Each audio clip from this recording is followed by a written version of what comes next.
मंगलवार के दिन हनुमान जी की ये अद्भुत कथा सुनता है, उसके जीवन के सारे रोग कष्ट स्वयं मिट जाते हैं। दर्शक बंधुओं, मंगलवार का ये पावन दिन सिर्फ एक साधारण दिन नहीं है। ये दिन है उस महाबली, उस संकट मोचन, उस कृपालु हनुमान जी का, जिनके नाम का उच्चारण भर से मन के बोझ हल्के पड़ जाते हैं और जिनकी भक्ति से सबसे कठिन संकट भी पल भर में दूर हो जाते हैं। कहते हैं कि जिस घर में दुखों की छाया हो, जिस परिवार में लगातार रोग, कष्ट, कलह या आर्थिक परेशानियां बनी रहती हों, वहां मंगलवार के दिन हनुमान जी की कथा सुनना ऐसा है जैसे अंधेरे में एक दीपक जलाना। क्योंकि हनुमान जी सिर्फ संकट हरने वाले देवता नहीं हैं, वे हमारे जीवन के रक्षक हैं, मनुष्य के दुख, आपदा और भय को अपने चरणों में समेट लेने वाले दयालु देव। आज हम जिस कथा का प्रारंभ करने जा रहे हैं वह केवल एक कहानी नहीं, यह वो दिव्य प्रसंग है जिसे सुनते सुनते हृदय में विश्वास की लौ जलती है, मन में साहस जागता है और घर की सारी नकारात्मकता धीरे धीरे मिटने लगती है। इसलिए निवेदन है कि इस पावन कथा को पूरा अंत तक अवश्य सुने, क्योंकि कई बार ईश्वर हमारे जीवन में बदलाव किसी महंगे उपाय से नहीं, बल्कि एक साधारण कथा, एक छोटा सा प्रसंग या अपने किसी भक्त के अनुभव से कर देते हैं। तो आइए बंधुओं, भावनाओं को स्थिर कीजिए, मन को शांत कीजिए और शुरू करते हैं मंगलवार के दिन सुनाई जाने वाली हनुमान जी की वह पावन और चमत्कारी कथा, जो आपके घर के सारे दुख, संकट, आपदाएं तक दूर कर देने की शक्ति रखती है। बहुत समय पहले की बात है। भारतवर्ष के एक छोटे से गांव रामपुर में एक बहुत ही साधारण और गरीब परिवार रहता था। इस परिवार का मुखिया था रामदीन। रामदीन और उसकी पत्नी सुमित्रा दोनों ही भगवान हनुमान के बहुत बड़े भक्त थे। उनके जीवन का बस एक ही नियम था, चाहे आंधी आए या तूफान, वे हर मंगलवार को हनुमान जी के मंदिर जाकर दिया अवश्य जलाते थे और पूरी श्रद्धा से हनुमान चालीसा का पाठ करते थे। रामदीन एक किसान था, लेकिन उसके पास अपनी खुद की जमीन नहीं थी। वह गांव के जमींदार के खेतों में मजदूरी करके अपना और अपनी पत्नी का पेट पाल रहा था।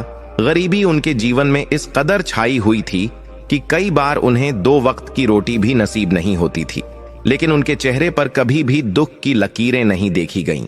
इसका कारण था उनका अटूट विश्वास।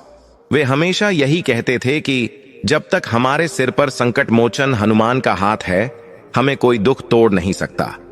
लेकिन उनके जीवन में एक बहुत बड़ा दुख था जो उन्हें अंदर ही अंदर खाए जा रहा था। शादी के 10 साल बीत जाने के बाद भी उनके घर में बच्चों की किलकारी नहीं गूंजी थी। गांव के लोग अक्सर सुमित्रा को ताने देते थे, उसे बांझ कहकर पुकारते थे। यह सब सुनकर सुमित्रा का मन बहुत दुखी हो जाता था। वह रात रात भर रोती रहती और हनुमान जी की मूर्ति के सामने बैठकर प्रार्थना करती, हे प्रभु, हमने ऐसा कौन सा पाप किया है जिसकी सजा हमें मिल रही है? हमें धन दौलत नहीं चाहिए, बस हमारे आंगन में एक नन्हा सा फूल खिला दो जो हमारे बुढ़ापे का सहारा बन सके। रामदीन उसे समझाता और कहता, सुमित्रा, धीरज रखो, हनुमान जी की लीला अपरंपार है। वे जब देते हैं तो छप्पर फाड़ कर देते हैं। शायद वे हमारी परीक्षा ले रहे हैं। एक बार की बात है, ज्येष्ठ का महीना था और गर्मी अपने चरम पर थी। आसमान से आग बरस रही थी और धरती तवे की तरह तप रही थी। गांव में सूखा पड़ गया था। तालाब और कुएं सूख चुके थे। खेतों में दरारें पड़ गई थीं। गांव के लोग पानी की एक एक बूंद के लिए तरस रहे थे। ऐसे कठिन समय में रामदीन का काम भी छूट गया। जमींदार ने सूखा पड़ने के कारण खेती बंद करवा दी और मजदूरों को काम से हटा दिया। अब रामदीन के सामने रोजी रोटी का संकट खड़ा हो गया। घर में खाने को अन्न का एक दाना भी नहीं बचा था। मंगलवार का दिन था। सुमित्रा सुबह उठी और उसने देखा कि घर में पूजा के लिए भी कुछ नहीं है। न दिया जलाने के लिए तेल है और न ही भोग लगाने के लिए गुड़ चना। उसका दिल बैठ गया। उसने रामदीन से कहा, आज मंगलवार है और हमारे पास बाबा को भोग लगाने के लिए कुछ भी नहीं है। हम खाली हाथ मंदिर कैसे जाएंगे? रामदीन ने एक गहरी सांस ली और बोला, पगली, भगवान भोग के नहीं, भाव के भूखे होते हैं। हमारे पास अगर कुछ नहीं है तो हम अपनी आंखों के आंसू और श्रद्धा के फूल लेकर जाएंगे। हनुमान जी सब जानते हैं, वे हमसे नाराज नहीं होंगे। दोनों पति पत्नी भूखे पेट ही मंदिर की ओर चल पड़े। मंदिर गांव से थोड़ा दूर एक पहाड़ी पर स्थित था। चिलचिलाती धूप में नंगे पैर चलते हुए उनके पैर जल रहे थे, लेकिन उनकी भक्ति की शक्ति उन्हें आगे बढ़ा रही थी। रास्ते में सुमित्रा को चक्कर आने लगे।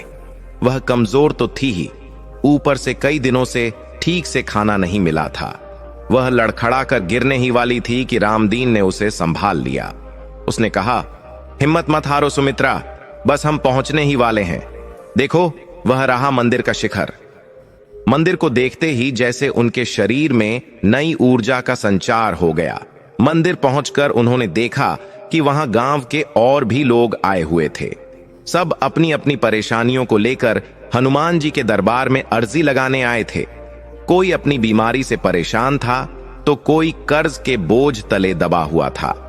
रामदीन और सुमित्रा ने भी एक कोने में बैठकर हनुमान जी का ध्यान करना शुरू किया।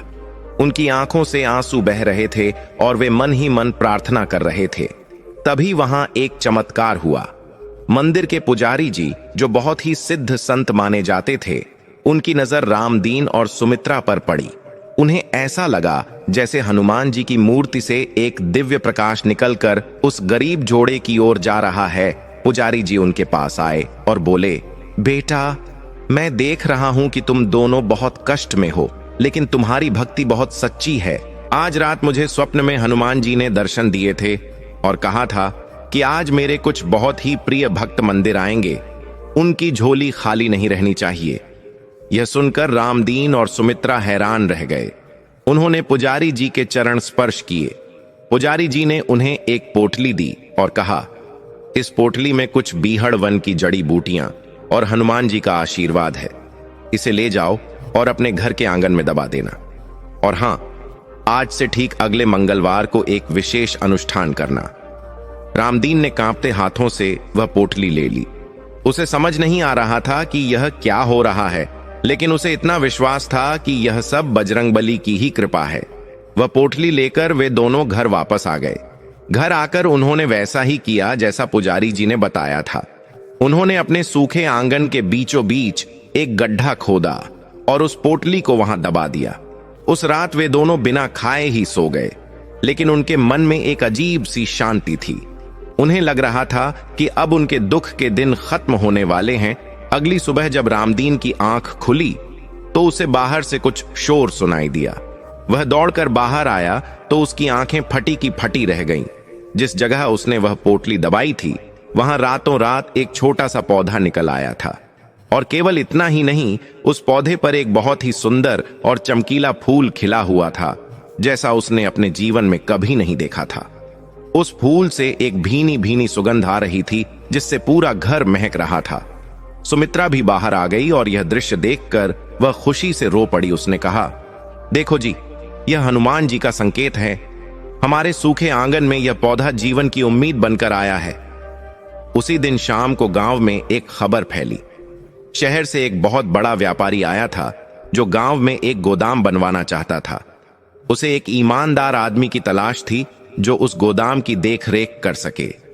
गांव के कई लोग उस काम के लिए गए, लेकिन व्यापारी को कोई पसंद नहीं आया। तभी किसी ने उसे रामदीन के बारे में बताया कि वह बहुत ही ईमानदार और मेहनती है। व्यापारी खुद रामदीन के घर आया। उसने रामदीन की गरीबी देखी, लेकिन उसकी आंखों में सच्चाई भी देखी। उसने रामदीन को तुरंत नौकरी पर रख लिया और उसे पेशगी के तौर पर कुछ पैसे भी दिए। रामदीन को विश्वास नहीं हो रहा था। कल तक जो आदमी दाने दाने को मोहताज था, आज उसके पास नौकरी और पैसे दोनों थे। उसने मन ही मन हनुमान जी को धन्यवाद दिया। सुमित्रा ने उन पैसों से घर के लिए राशन खरीदा और सबसे पहले हनुमान जी के लिए प्रसाद बनाया। यह तो बस शुरुआत थी। हनुमान जी की कृपा का असली चमत्कार तो अभी होना बाकी था। पुजारी जी ने जिस विशेष अनुष्ठान की बात की थी, वह अगला मंगलवार आने वाला था। रामदीन और सुमित्रा ने तय किया कि वे इस अनुष्ठान को पूरी विधि विधान से करेंगे, लेकिन उन्हें नहीं पता था कि इस अनुष्ठान के दौरान एक ऐसी घटना घटने वाली है जो न केवल उनके जीवन को बदल देगी, बल्कि पूरे गांव के लिए एक मिसाल बन जाएगी। एक ऐसी परीक्षा उनके सामने आने वाली थी जो उनकी भक्ति को हिलाकर रख सकती थी। उस रात रामदीन और सुमित्रा की आंखों में नींद नहीं थी, लेकिन यह नींद चिंता की वजह से नहीं। बल्कि उस उमंग और उत्साह की वजह से गायब थी जो हनुमान जी की कृपा ने उनके जीवन में भर दी थी। जिस आंगन में कल तक धूल उड़ती थी, आज वहां उस चमत्कारी पौधे की भीनी भीनी सुगंध महक रही थी। वह पौधा सामान्य नहीं था। रात के अंधेरे में भी उसकी पत्तियों से एक हल्का हल्का नीला प्रकाश निकल रहा था, जो देखने में बहुत ही अद्भुत और अलौकिक लग रहा था। सुमित्रा बार बार उठकर उस पौधे को देखने जाती और हाथ जोड़कर खड़ी हो जाती। उसे ऐसा लग रहा था मानो साक्षात हनुमान जी बाल रूप में उसके आंगन में पधारे हैं। अगला दिन सोमवार का था, यानी उस विशेष मंगलवार से ठीक एक दिन पहले का दिन। पुजारी जी ने जैसा बताया था, रामदीन को अनुष्ठान की तैयारियों के लिए कुछ विशेष सामग्री जुटानी थी। अब उसके पास व्यापारी द्वारा दिए गए पैसे थे, इसलिए वह बड़े आत्मविश्वास के साथ बाजार की ओर चल पड़ा। उसका मन बहुत प्रसन्न था। रास्ते में जो भी मिलता, रामदीन उसे बड़े प्यार से राम राम करता। लेकिन कहते हैं ना कि जब भक्त की भक्ति की परीक्षा लेने का समय आता है तो संकट भी चारों ओर से घेरने लगते हैं। रामदीन की यह खुशी गांव के कुछ लोगों की आंखों में खटकने लगी थी। रामदीन के पड़ोस में एक आदमी रहता था जिसका नाम था भीमा। भीमा स्वभाव से बहुत ही कपटी और लालची इंसान था। उसने जब रामदीन के घर में हो रहे बदलावों को देखा तो उसका कलेजा जलने लगा। कल तक जो रामदीन उससे आटा दाल मांगने आता था, आज उसके घर से पकवानों की खुशबू आ रही थी। और सबसे बड़ी बात, वह चमत्कारी पौधा। भीमा ने पिछली रात अपनी छत से रामदीन के आंगन में उस चमकते हुए पौधे को देख लिया था। उसकी कुटिल बुद्धि ने तुरंत यह अंदाजा लगा लिया कि जरूर रामदीन को कहीं से कोई गड़ा हुआ खजाना मिला है या फिर उसने कोई काला जादू किया है। ईर्ष्या की आग में जलते हुए भीमा सीधा गांव के जमींदार ठाकुर बलवंत सिंह के पास पहुंचा। ठाकुर बलवंत सिंह गांव का सबसे अमीर और क्रूर आदमी था। उसकी बात के खिलाफ जाने की हिम्मत पूरे गांव में किसी की नहीं थी। भीमा ने ठाकुर के कान भरते हुए कहा, मालिक, आप यहां हवेली में बैठे हैं और वहां उस गरीब रामदीन की किस्मत चमक गई है। मुझे पक्का यकीन है कि उसे कहीं से सोने की मोहरों से भरी हंडियां मिली है। कल रात मैंने उसके घर के आंगन में एक अजीब सी रोशनी देखी थी। जरूर वह कोई कीमती चीज है जिसे उसने छिपा रखा है। ठाकुर बलवंत सिंह की आंखों में लालच चमक उठा। उसने अपनी मूंछों पर ताव देते हुए कहा, अच्छा, उस 2 कौड़ी के मजदूर की इतनी हिम्मत कि वह खजाना छिपा कर रखे और हमें खबर तक न करे।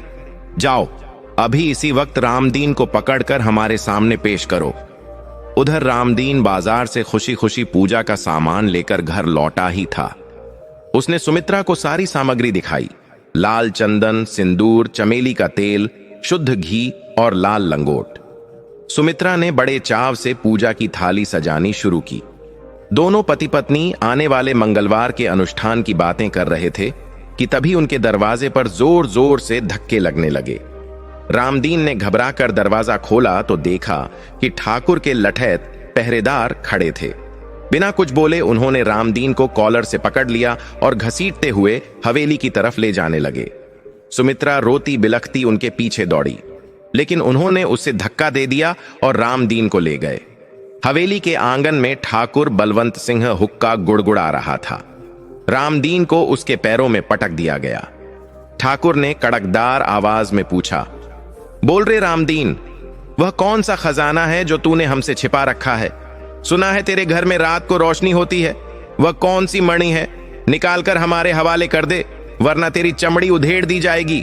रामदीन हाथ जोड़कर गिड़गिड़ाया, मालिक, आप यह क्या कह रहे हैं?